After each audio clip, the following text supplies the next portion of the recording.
Today we're going to be reacting to Brett Maverick's 6-month post-FUE hair transplant in Turkey. So it is December 6th. It has officially been 6 months and 2 days since I got my hair transplant in Turkey. Anyways, before I show you up close how it's looking, let's rewind to the beginning real quick.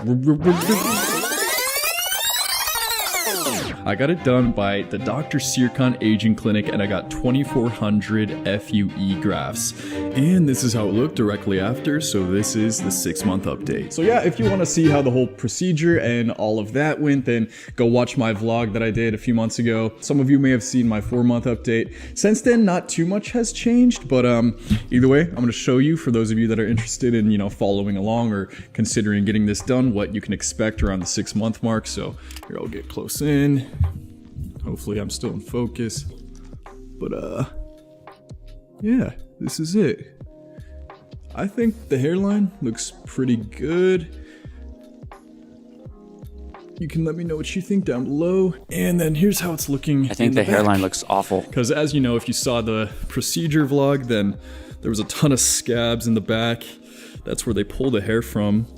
I'll put a picture up. Hair in the back looks fine. Yeah, you can look. But he has tons of hair in the back, so as you can, and I don't think there's like any sign that I had a transplant.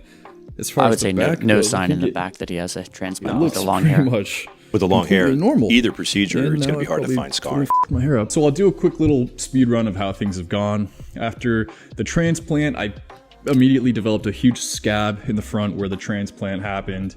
So I just want to show that he showed us his hairline, and the hairline, it looked like about 0.5 millimeter of hair, right? That we were actually seeing in a new hairline. And then, but what's very strange is that the hairline that we see on his head day 7 after the hair transplant, it looks like there's a good, I would say closer to like an inch, to like maybe 3/4 of an inch.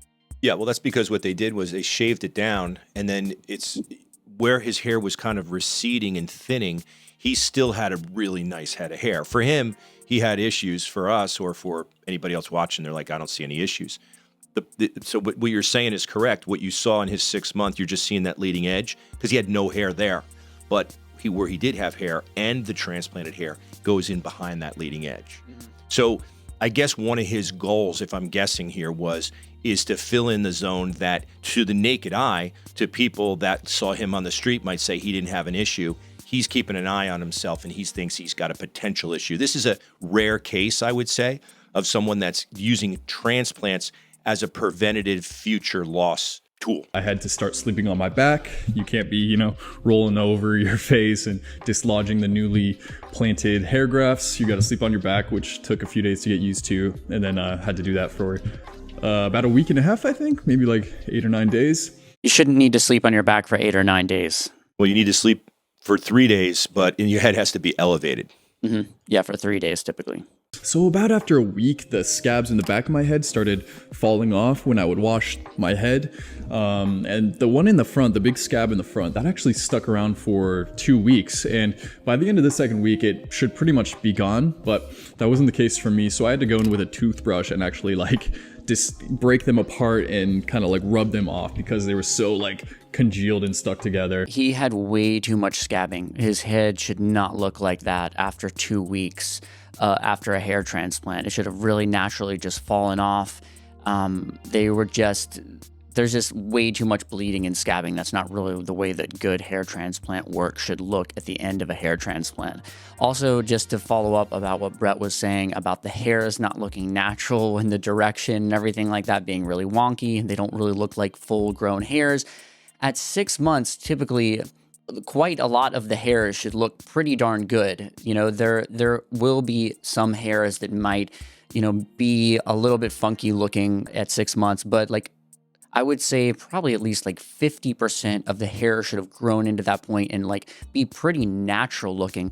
Also, Brett has really a lot of redness to his skin here after 6 months. It's super red and still looks like he had surgery. And after 6 months really on a good FUE surgery, should not look like that. I can put up some photos of myself after my FUE hair transplant surgery on my hairline. And even after 2 weeks after my surgery, my head did not look like that. It didn't have all that redness and all of that kind of wonky looking surgery look. There was a bunch of little baby hairs underneath. So that was really cool for a couple weeks, but then happened the dreaded shedding phase. That is super red about for 3 half weeks. the hairs, or probably more than half the hairs, just fell out. I guess the hairs fall out because they have to make way for the new baby vellus hairs to grow through. So there was about a 2-month shedding phase where there was just clumps of hair missing and it looked horrible, but eventually new baby hairs grew in its place, and then we were back on track. And since then, I just ignored it and let the hairs grow, and this is how we are. This odd space in between the front line of the transplant and then the rest of the transplant, and I was a little nervous about that. I think since then, the hairs have gotten a little thicker, so it's started to kind of like blend in better, and I think as time goes along, it'll start to look even better, but It still I'd be doesn't lying blend if I in said I very wasn't well a little after 6 months. confused with why they left such a gap there. I think it would look better if they put even just a few more hairs in between that little gap. So if you're going to go get a transplant, maybe address that and make sure that... In that case, he's still at 6 months, so he's nervous that hairs aren't going to grow in between there because he can see that as on the direct front edge. There should be more hairs. If you had 2,500 grafts that all had good gland, then you should see that hair coming in fuller. But at 6 months, you're talking about maybe 60%. And also I'm using minoxidil foam. I just use the foam. I apply it right behind, I apply it right behind the transplanted hairline in 3 big dabs, and then take my hands and just rub it in there as far and deep as I can. I think it's not so important to get the minoxidil on the newly transplanted hair because as far as I know, it's DHT resistant. So the new hairs are permanent, so they won't fall out ever, supposedly. So I'm more concerned about the hair behind it that I want to reinforce and make sure that I maintain. Other than that, the doctor recommended that I get on finasteride. And I actually got the prescription, I got the medicine, I got it in my cabinet, but I haven't started taking it yet just because a lot of people I know have had pretty bad side effects, like depression, erectile dysfunction, acne, stuff like that. And they say that less than like a couple % of people experience this, but I've seen so many comments of people that have had those bad side effects, and even close friends of mine that reached out and said, hey man, just so you know, be careful. I had post-finasteride syndrome, you know, and that's something I want to definitely avoid, you know. So I don't know, I got the stuff, I just haven't started taking it yet. I don't know, I might just hold off until I can get my hands on some topical finasteride that I can just apply so it's not in my whole bloodstream and maybe not as potent. I don't know. Maybe you guys can help me out. Let me know down below.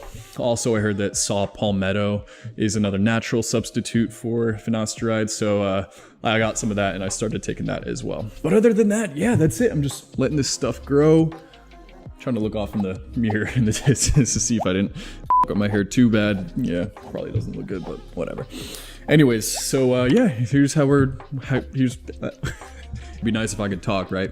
Here's how things are going. Let me know down below if you have any questions at all, and I can try to address them in a future video.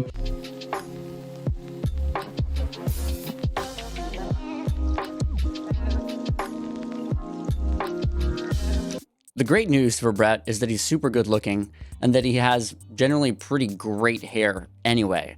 So he's in a really good position. He's kind of won the genetic lottery of life, I would say. So the bad news, which I don't think it's going to be bad in the end for him, because he's got lots of donor hair left. He still has plenty of time to fix this. I think the bad news is that he didn't really get, in my opinion, an excellent hair transplant surgery. There are just a few different things about this that it doesn't look very realistic. You know, just the spacing and all of the grafts in the front doesn't look very realistic.